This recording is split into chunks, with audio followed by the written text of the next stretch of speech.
అందరికీ నమస్కారం అండి. ఈరోజు ఈ వీడియోలో మనం వినబోయే కథ ఏంటో తెలుసుకునే ముందు, మీ అందరికి కూడా నాదొక చిన్న రిక్వెస్ట్. కొత్తగా మన ఛానల్ ఎవరైనా చూస్తున్న వాళ్ళు తప్పకుండా ఒక లైక్ చేసి, మీ ఫ్రెండ్స్‌కి, ఫ్యామిలీ మెంబర్స్‌కి షేర్ చేయండి. అలాగే ఇలాంటి మరెన్నో మంచి మంచి కథలు వినాలనుకుంటే ఛానల్‌ని వెంటనే సబ్స్క్రైబ్ చేసుకొని, పక్కనున్న బెల్ ఐకాన్‌ని క్లిక్ చేయండి. మరి ఇప్పుడు లేట్ చేయకుండా కథలోకి వెళ్ళిపోదాం. ప్రకాష్ రావుకి అంతా అగమ్య గోచరంగా ఉంది. అసలు జీవితంలో అతనెప్పుడూ ఇంతగా బుర్రలు కొట్టుకోవాల్సిన అవసరం రాలేదు. ఏ విషయం గురించి ఇంత తీవ్రంగా ఆలోచించాల్సిన పని పడలేదు. అలాంటిది ఇప్పుడు ఎటూ దిక్కు తోచట్లేదు. ఏమీ పాలు పోవటం లేదు. ఎవరిని సలహా అడగాలో తెలియటం లేదు. ఇంటిదైనా బయటిదైనా ఆఫీస్‌దైనా 60 ఏళ్ల ఈ జీవితంలో 20వ ఏట పెళ్ళయ్యాక ఏ సమస్య అయినా శ్రీమతితో పంచుకుని చర్చించి ఆమె సలహాపై నడవటం అలవాటు కానీ ఇప్పుడు ఈ వయసులో ఈ సమస్య ఏంటి? ఛ! ఎంత ఆలోచించినా అంతు చిక్కటం లేదు. కారణం తినటం లేదు. పార్కులో చీకట్లు మూసురుకుంటున్నాయి. దోమలు కూడా విజృంభించి కుట్టడం మొదలుపెట్టాయి. అప్పటికి అతడు సాయంత్రం నడకని పార్కులో వచ్చి కూర్చుని 2 గంటలైంది. ఇంటికి వెళ్ళాలంటే ఏదో గుబులుగా ఉంది. అయినా తప్పదుగా. గాఢంగా నిట్టూర్చి లేచి ఇంటిదారి పట్టాడు. ఇంటి బయట లైట్లు వేయటం లేదు. చూస్తే తలుపుకు వెళ్లాడుతున్న తాళం కప్ప కనిపించింది. తలుపు కొట్టాడు. అద్దెకున్న వాళ్ళ అమ్మాయి వచ్చి తాళం చెవి చేతులు పెట్టి లోపలికి వెళ్ళిపోయింది. ఆంటీ ఎక్కడికి వెళ్ళింది? నోటి దాకా వచ్చిన ప్రశ్నలో అలాగే లోపలికి మింగేశాడు. తలుపు తెరుచుకుని లోపలికి వెళ్ళాడు. లోపల కూడా లైట్లు వేసి లేవు. టైం 7:30. వంటింట్లోకి వెళ్ళి చూశాడు. వంట చేసిన ఛాయలు లేవు. అసలు లలిత ఎటు వెళ్ళినట్లు? చెప్పా పెట్టకుండా, పైగా వంట అది ఏమీ చేయకుండా గ్లాస్ మంచినీళ్ళు తాగి బెడ్రూంలోకి వచ్చాడు. మంచం మీద ఆమె విడిచిన చీర కాబోలు కుప్పగా పడి ఉంది. ఇంకో పక్క తుడుచుకున్న తడితుండు ఇంకా అలాగే ఉంది. వాటిని పక్కకు తోసి నిశ్రాణంగా మంచంపై వాలిపోయాడు ప్రకాశ్రావు. ఎందుకిలా విరుద్ధంగా ప్రవర్తిస్తుంది లలిత? ఇల్లు ఎంత శుభ్రంగా ఉంచేది. తను లుంగి తడి టవలు మంచం మీద వదిలిస్తే వెంటనే తీసేసేది. కాఫీ కప్పులు టిఫిన్ ప్లేట్లు ఇక్కడ వస్తువులు అక్కడే వదిలేసేవాడు. అయినా ఎప్పటికప్పుడు సర్దేస్తూ ఉండేది. తను పిల్లలు సరదాగా ఏడిపించే వాళ్ళం కూడా మరీ అంత శుభ్రం పనికిరాదు అని. వంట కూడా అద్భుతంగా చేసేది. 2 పూటల రకరకాల టిఫిన్లు, అన్ని రకాల కూరలు, పచ్చళ్ళు, పగలు రాత్రి భోజనాలకి తన ఆఫీసులో పెద్దవాళ్ళని, పెద్ద పెద్ద ఆఫీసర్ని, మేనేజర్ని గొప్పగా పిలుచుకుని వచ్చేవాడు తన ఇంటి భోజనానికి. అందరికీ ఓపిక ఆప్యాయంగా షడ్రసోపేతంగా వండి పెట్టేది లలిత. నిజం చెప్పాలంటే తనకు ఒక 2 ప్రమోషన్లు వాటి వల్లే లభించాయి కూడా. తానెప్పుడు ఆఫీస్ పనిలోనే మునిగి తేలుతూ ఉండేవాడు కాబట్టి పిల్లల చదువులు, ఆటపాటలు అన్నీ కూడా తనే చూసుకునేది. పిల్లలు ఏ క్లాసు కూడా తనకు ఒక్కోసారి గుర్తుండేది కాదు. అలాంటిది హఠాత్తుగా ఇలా మారిపోయిందేమిటి? మళ్ళీ ప్రకాష్ రావు ఆలోచనలు మొదటికే వచ్చాయి. టైం చూశాడు. 8 అయింది. లలిత ఇంకా రాలేదు. అతనిలో తెలియకుండానే సన్నగా ఆందోళన మొదలైంది. అసలు ఎటు వెళ్ళింది? ఇంతసేపు ఏ అఘాయిత్యమైనా? ఛ! అదేమీ కాదు. ఇంతలో గేట్ తీసిన చప్పుడైంది. అతనికే ప్రాణం లేచొచ్చినట్లయింది. అంతే. ఒక్క ఉదుట లేచి వెళ్ళి హడావిడిగా తలుపు తీశాడు. లలితను చూడగానే ఎక్కడికెళ్ళావు? నువ్వింకా రాకపోతే నేనెంత గాబరా పడ్డానో తెలుసా? అన్నాడు. అతని దాటి లోపలికి వెళ్ళబోతుందల్లా వెనక్కి తిరిగి తల ఒక పక్కకొంచి ఎందుకు అని అడిగింది. ఆమె అడిగిన తీరులో, ఆ చూపులో అతనికి ఎన్నో అర్థాలు గోచరించాయి. అదే అదే తెలియకుండానే తడబడ్డాడు. ఆమె ఎదురుట కుంకుమ చేత్తో కొబ్బరి చిప్ప చూసి, ఓహో! గుడికా? అదే ఆలస్యమైతేను సంజేష్గా అన్నాడు. ఆమె మౌనంగా కాలు కడుక్కుందుకు బాత్రూం వైపు వెళ్ళింది. కాసేపాగి వంటింట్లో ఏదో గిన్నెల చప్పుడు. ప్రకాశ్రావు హాల్లో సోఫాలో కూలబడ్డాడు. ఆమె ఇదే తంతు చాలా మటుకు మౌనంగా మాట్లాడిన మాటల్లో తెలియని కాఠిన్యం. అయితే అది అయినట్లు లేదు. పెళ్ళైన కొత్తలో ఆమె అప్పుడప్పుడు అలుగుతూనే ఉండేది. అయితే ఆ అలకలో ఒక మురిపం, ఒక దగ్గరితనం.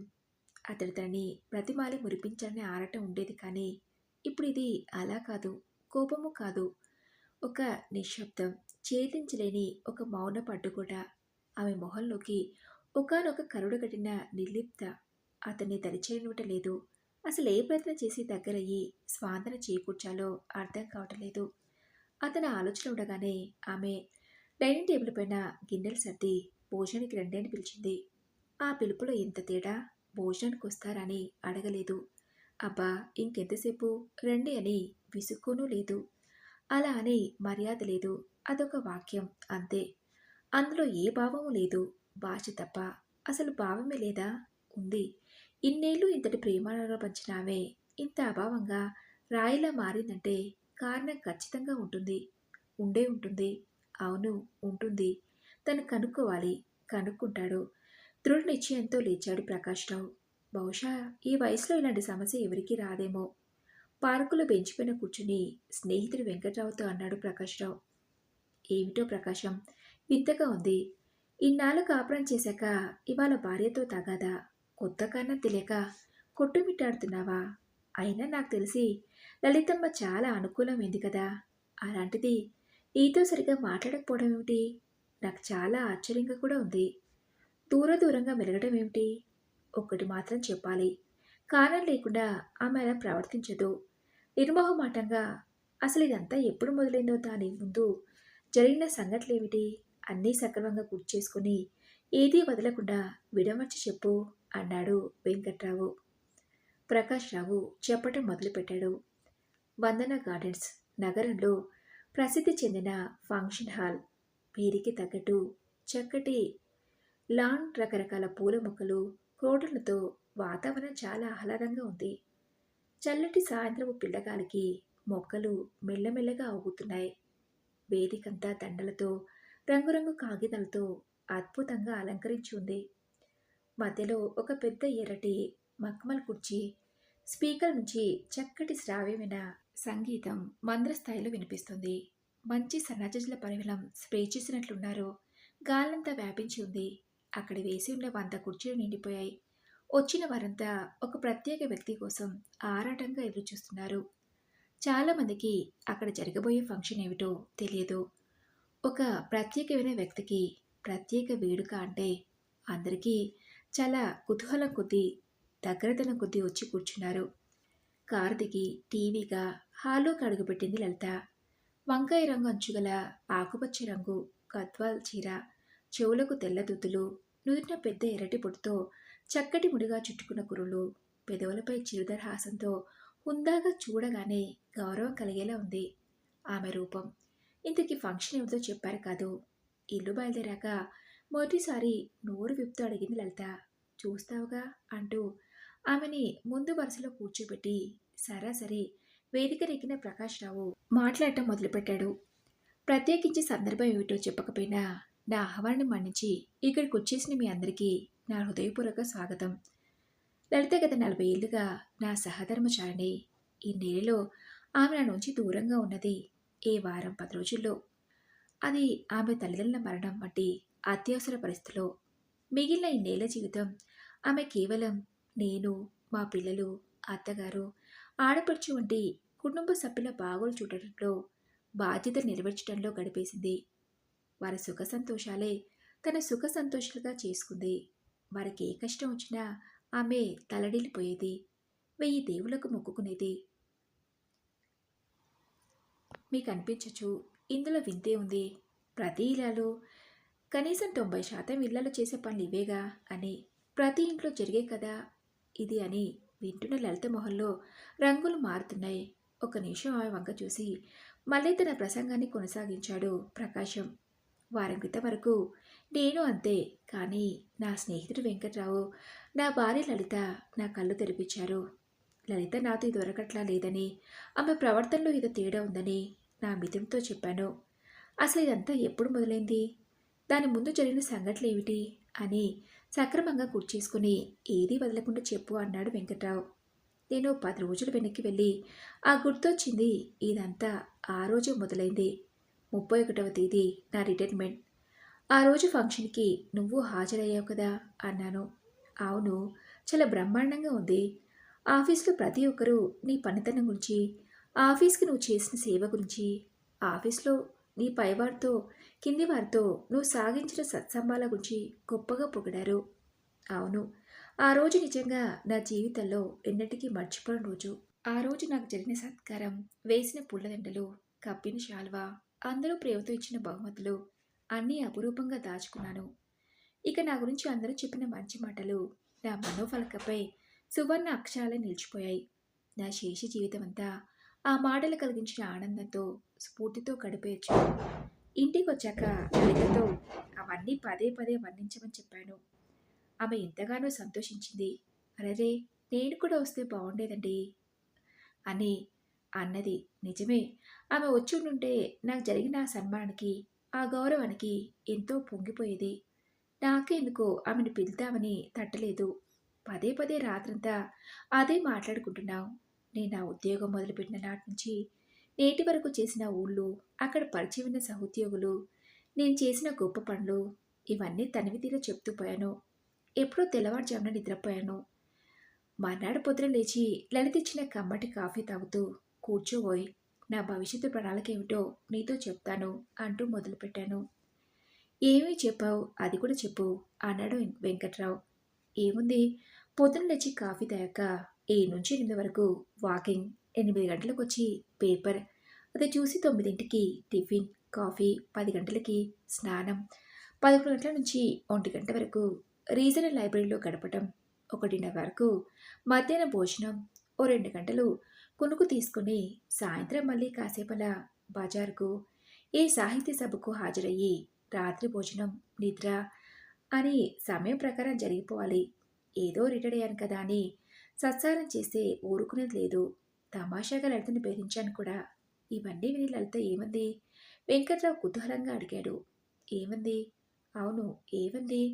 ఆలోచనలో పడ్డాడు. ఏమోరా, పెద్దగా గుర్తులేదు. అప్పుడు లలిత ఏవో కూరలు తరుక్కుంటుంది. నేను చెప్పడం ఆపేశాక అవి తీసుకుని వంటింట్లోకి వెళ్ళిపోయింది. ఆ తర్వాత మళ్ళీ రెట్టించాడు వెంకట్రావు. ఆ తర్వాత అవును. ఆ తర్వాతే నిజమే. ఆ తర్వాత నుంచి ఈ వలస మొదలైంది. హఠాత్తుగా నా మెడలో పొరలేదో విప్పుకున్నాయి. అప్పటి వరకు నేను పట్టించుకుని, తెలుసుకుని కొత్త కోణాలేవో నా మనసును తట్టి లేపాయి. వాటి ఫలితమే ఇవాల్టి ఈ వేడుక. ఇంటి యజమానిగా, డబ్బులు సంపాదించుకునే వ్యక్తిగా, నాకింటికి ఆమె చేసిన సేవలన్నీ నా హక్కుగా, ఆమె బాధ్యతగా భావించాను. నేనొక గృహిణిగా ఆమెది అంతే ముఖ్యమైన పదవి అని గుర్తించలేదు. ఆమె శ్రమకు, సేవకు ఏనాడూ గుర్తింపునివ్వలేదు. అదొక పనిగానే భావించాను. 30 ఏళ్ల నా ఉద్యోగ జీవితంలో నా జీవితంతో పాటు ఎన్నో ఇంక్రిమెంట్లు, పదోన్నతులు, ప్రశంసలు, బహుమతులు, అటు పిమ్మట పదవి విరమణ. కానీ ఆమె 40 ఏళ్ల గృహిణి జీవితానికి జీతం, పత్యం ఏమీ లేవు. ప్రశంసలు లేవు. పదవి విరమణ అంతకన్నా లేదు. అసలు వెలకట్టలేని ఆమె సేవలకు నా దృష్టిలో, మనందరి దృష్టిలో విలువే లేదు. ఇన్నేళ్ల నా తప్పుకు ప్రాయశ్చిత్తంగా నేను చేసిన తప్పు ఇక ముందు మీరెవ్వరూ చేయకుండా ఉండాలనే ఉద్దేశంతోనే ఈనాడు సభాముఖంగా నా తప్పుకు క్షమాపణ కోరుతున్నాను. ఆయన స్వరం గద్గమైంది. వింటున్న లలిత కళ్ళ నిండా నీళ్లు. సభలో కలంకం నేను ఏం చేసినా ఆమె రుణం తీర్చుకోలేను అని నాకు తెలుసు. కానీ ఈ చిన్న సన్మానం నేను నా పిల్లలు కలిసి లలితకు తెలియకుండా ఏర్పాటు చేశాం. ఆ మాట వినగానే లలిత కళ్ళు ఆశ్చర్యంతో, ఆరాటంతో పిల్లల కోసం వెతికాయి. అమ్మమ్మ, నానమ్మ అంటూ మనవళ్ళు, మనవరాలు చాటు నుంచి పరిగెత్తుకుంటూ వచ్చి ఆమెను స్టేజీ మీదకి తీసుకువెళ్లారు. పెద్ద మనవడు, మనవరాలు వచ్చి ఆమెకి పుష్పగుచ్చాలు అందించారు. ఆమె ఆ పుష్పగుచ్చాలు అందుకుని వారిద్దరినీ దగ్గర తీసుకుని ముద్దాడింది. వెనుకగా కూతురు, కోడలొచ్చి పెద్ద పూలమాలను ఆమె మెడలో వేశారు. కొడుకు, అల్లుడు వచ్చి ఒక చక్కటి ఖరీదైన శాల్వా కప్పారు. ఆమె ఇంకా ఆనందాశ్చర్యంలో తేరుకునే ఉందే ప్రకాష్ రావు మైక్ ఆమె చేతికిచ్చాడు. లలిత కళ్ళు తుడుచుకుంటూ, ఇంత అద్భుతమైన అభినందన సభ ఏర్పాటు చేసిన మా వాళ్లకు, వచ్చిన మీ అందరికీ నమస్కారం. ఏ స్త్రీ కూడా తన గృహిణి జీవితం నుంచి రిటైర్మెంట్ కోరుకోదు. అలా చూస్తే అదామె బ్రతుకు నుంచి విరమించడమే అవుతుంది. అయితే ఆమె కోరుకునేది తను చేసే పనులకు రవ్వంత గుర్తింపు, గోరంత తోడ్పాటు. వ్యక్తిగా నాకంటూ కాస్తంత చోటు, సమయం, పెరిగిన కొత్తలో ఆడపడుచు, అత్త, మామగార్ల బాధ్యతతో, ఆపై కొన్నాళ్లకు పిల్లలు, వారి పసితనం, ఊపిరి సలపని పనులు, ఆ తర్వాత వారి స్కూలు, కాలేజీ, వారిని చదివించడం, చెడుతో పట్టకుండా చూసుకోవడం, కుటుంబ సభ్యులందరికీ భోజన తయారీ, ఇతర ఇంటి పనులు ఎప్పుడూ ఉండేవే. ఇన్ని బాధ్యతల మధ్య ఎప్పుడు నేను అరులు చాచింది, నాకు దొరకంది నాకంటూ కాస్తంత సమయం. నేను ఒంటరిగా ఉండి నా భావన నాతో నేనే పంచుకునే చోటు. పిల్లల చదువులు, పెళ్ళిళ్ళై స్థిరపడ్డాక కొంత వెసులుబాటు దొరికింది. ఆయన రిటైర్మెంట్ అయ్యాక ఇక నాకంటూ వీలు చిక్కించుకోవచ్చని ఆశపడ్డాను కానీ, ఆయన రిటైర్డ్ అవ్వగానే భావి జీవిత ప్రణాళిక సిద్ధం చేసుకున్నారు. ఇందులో ఇంటి పనులు సహాయానికి కానీ, నాకు కానీ ఎక్కడా స్థానం కల్పించలేదు. అసలు నా వైపు నుంచి ఆలోచించలేదు. నీ గానగతి జీవితపు టైం టేబుల్ ఏమాత్రం మారడానికి వీల్లేదు సుమా అని నవ్వుతూనే హెచ్చరించారు. మీలో చాలామందికి తెలుసు నాకు మోకాల నొప్పులు. డాక్టర్ దగ్గరికి వెళ్తే వాకింగ్ చేయమన్నాడు. పొద్దున పూట వెళ్దామంటే పాలవాడు, పేపర్, పని మనిషి, చాకలి ఇలా ఎవరో ఒకరు వస్తూనే ఉంటారు. ఆ పైన ఇంటి పని, వంట పని మామూలే. ఇక సాయంత్రాలు ఇంటికి తాళం వేసి ఆయనకిష్టం లేదు. ఆయన వచ్చే వరకు నేను ఇంట్లో ఉండాలి. చక్కగా తయారయ్యి కాఫీ, టిఫిన్‌తో ఎదురవ్వాలి. ఇన్ని ఆంక్షల మధ్య నా నడక ఇంకెక్కడ సాగాలి? అలాగే ప్రతి శుక్రవారం గుడికి వెళ్ళాలని నా కోరిక. ఎన్ని ఇక్కట్లో చెప్పలేను.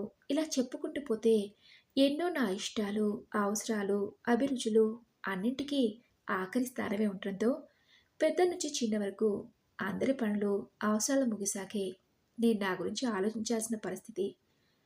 నేనొక స్త్రీగా, ఒక గృహిణిగా, తల్లిగా, భార్యగా నేను కోరుకునేది ఒక్కటే. ఇంటి పని, వంట పని చేసేవారు కూడా మనుషులే. వాళ్ళకి కొన్ని ఆలోచనలు, అభిరుచులు, ఆశయాలు ఉంటాయి. వారికి కొంతలో కొంత మీ సహకారం అందించండి. వాళ్ళ పనిలో తోడ్పడండి. వారు చేసిన పని గుర్తించండి.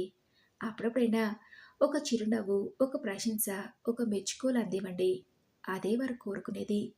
ఇవాల్టికి నా మనసు అర్థం చేసుకున్నందుకు ఈయనకి లలిత భావోద్వేగంతో గొంతు బొంగురుపోగా మాట్లాడటం మానేసింది. మరి ఇదండి రోజు కథ. ఈ కథపై మీ విలువైన అభిప్రాయాన్ని నాతో కామెంట్ బాక్స్లో షేర్ చేసుకోండి. అలాగే ఈ కథ మీకు నచ్చింది అనుకుంటున్నాను. నచ్చితే తప్పకుండా ఒక లైక్ చేసి మీ ఫ్రెండ్స్కి, ఫ్యామిలీ మెంబర్స్కి షేర్ చేయండి. అలాగే ఇలాంటి మరెన్నో మంచి మంచి కథలను అనుకుంటే ఛానల్ని వెంటనే సబ్స్క్రైబ్ చేసుకొని పక్కన ఉన్న బెల్ ఐకాన్ని క్లిక్ చేయండి. నెక్స్ట్ వీడియోలో మరొక మంచి కథతో కలుసుకుందాం. Thank you for listening.